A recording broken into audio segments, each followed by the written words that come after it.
Kita masak sayur tumis, skobis, lobak dan tomato. Bahan-bahannya bawang putih, bawang merah, cili belacan.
Jadi lobak dah lembut, masukkan sayur putih.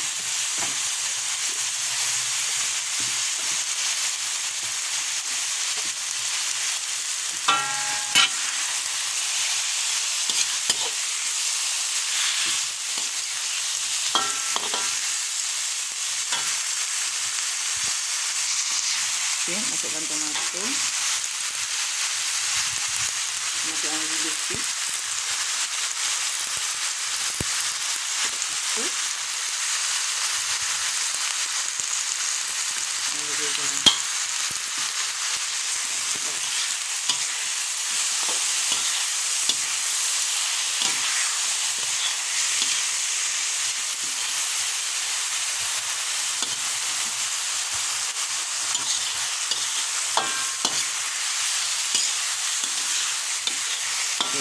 siap.